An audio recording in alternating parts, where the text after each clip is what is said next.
मराठी मॅट्रिमोनीवर मिळतो सगळ्यात जास्त चॉईस।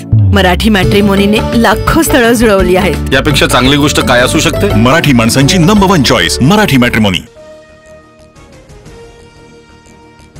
उद्धव ठाकरेंची सकाळी 11 वाजता पत्रकार परिषद। ठाकरे संसद भवनातील पक्ष कार्यालयाला भेट देणार। रात्री इंडिया आघाडीच्या बैठकीलाही हजेरी लावणार। जनतेच्या मुद्द्यावरून सरकारला सळो की पळो करून सोडा। राऊतांच्या निवासस्थानी झालेल्या बैठकीत उद्धव ठाकरेंचे खासदारांना आदेश।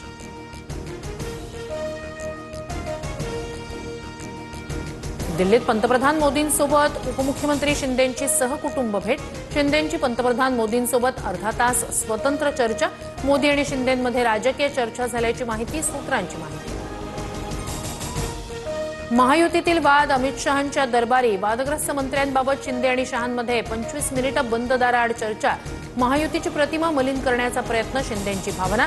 तर शहा लवकरच घटक पक्षांशी चर्चा करणार, सूत्रांची माहिती। दिल्लीत खासदार सुनील तटकरे आणि उपमुख्यमंत्री शिंदेंची भेट। मतदारसंघातील प्रश्नांसंदर्भात चर्चा झाल्याची तटकरेंची माहिती। रायगड पालकमंत्री पदाच्या तिढ्यावर बोलण्यास मात्र नकार। कमी बोला, वादग्रस्त वक्तव्य टाळा। विरोधकांच्या टीकेला दरवेळी उत्तर देण्याची गरज नाही। उपमुख्यमंत्री एकनाथ शिंदे यांच्या शिवसेना मंत्र्यांना सूचना। बीड जिल्हाधिकारी कार्यालयाच्या नवीन इमारतीची अजित पवारांकडून पाहणी। चुकीची कामं खपवून घेतली जाणार नाहीत, अजित पवारांनी भरला दम। कामात सुधारणा करण्याच्या अजित पवारांच्या सूचना। महादेव मुंडे हत्या प्रकरणात आकाच्या दुसऱ्या मुलाचा संबंध। आमदार सुरेश धस यांचा वाल्मिक कराडचा दुसरा मुलगा श्री कराडवर आरोप। तर अजित पवार आज महादेव मुंडेंच्या कुटुंबियांची भेट घेण्याची शक्यता। पुणे पालिका आयुक्तांच्या बंगल्यातून चोरी झाल्याप्रकरणी पुणे महानगरपालिकेत मनसैनिकांचा राडा। मनसे आंदोलनाच्या निषेधार्थ आज मनपा आयुक्तालयात काम बंद आंदोलन। मनसे नेत्यांनी आयुक्तांना धमकावल्याचा आरोप। मुंबई उच्च न्यायालयात आज कबूतरखान्याशी संबंधित रेट याचिकेवर सुनावणी। सकाळी 10:30 वाजता सुनावणी पार पडणार।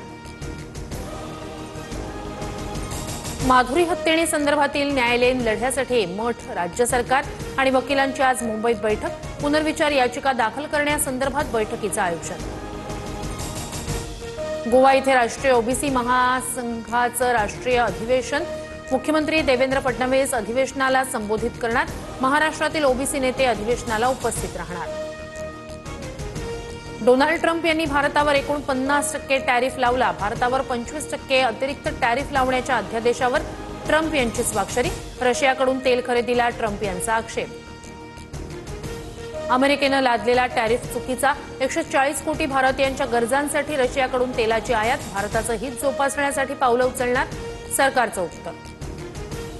ट्रम्प यांनी 50% टॅरिफ लावणं हे आर्थिक ब्लॅकमेलिंग। पंतप्रधान मोदी यांनी त्यांच्या कमकुवतपणामुळे भारतीय जनतेच्या हिताला बाधा येऊ देऊ नये, राहुल गांधी यांची प्रतिक्रिया। खालिद का शिवाजी सिनेमाचं पुनर्परीक्षण करा, राज्य सरकारचं केंद्राला पत्र। तर प्रदर्शन थांबवण्यासाठी सूचना आलेली नाही, दिग्दर्शक राज मोरे यांची प्रतिक्रिया। मराठीसह सर्वच माध्यमांच्या शाळांमध्ये राष्ट्रगीतानंतर जय जय महाराष्ट्र माझा हे राज्यगीत गाणं बंधनकारक।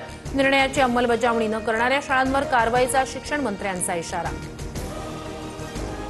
यवतच्या पोलीस ठाण्यात ग्रामस्थांच्या उपस्थितीत शांतता बैठकीचं आयोजन। यवतमध्ये सकाळी 6 ते 11 दरम्यान जमावबंदीत शिथिलता। महानगरपालिका निवडणुका 2024 मध्ये होणार, तर नगरपालिका आणि जिल्हा परिषदेच्या निवडणुका नोव्हेंबर नंतर होण्याची शक्यता, सूत्रांची माहिती। सोन्याच्या दरात 2 दिवसात 800 रुपयांची वाढ। सोन्याचा दर 1,01,000 रुपयांवर, तर चांदीच्या दरात काल 1,200 रुपयांची वाढ। मुंबईत पहाटेपासून पावसाला सुरुवात। दादर हिंदमाता भागात हलक्या स्वरूपाच्या पावसाला सुरुवात। उत्तराखंडमध्ये झालेल्या ढगफुटीत महाराष्ट्रातील 78 जण अडकले, 23 जण बेपत्ता। धराली ढगफुटीनंतर संपर्क तुटला। मंत्री शंभूराज देसाई यांची उत्तराखंडच्या पर्यटन मंत्रालयाशी चर्चा। तातडीनं उपाययोजना करण्याची मागणी। मराठी मॅट्रिमोनीवर मिळतो सगळ्यात जास्त चॉईस। मराठी मॅट्रिमोनीने लाखो स्थळं जुळवली आहेत। यापेक्षा चांगली गोष्ट काय असू शकते? मराठी माणसांची नंबर 1 चॉईस मराठी मॅट्रिमोनी।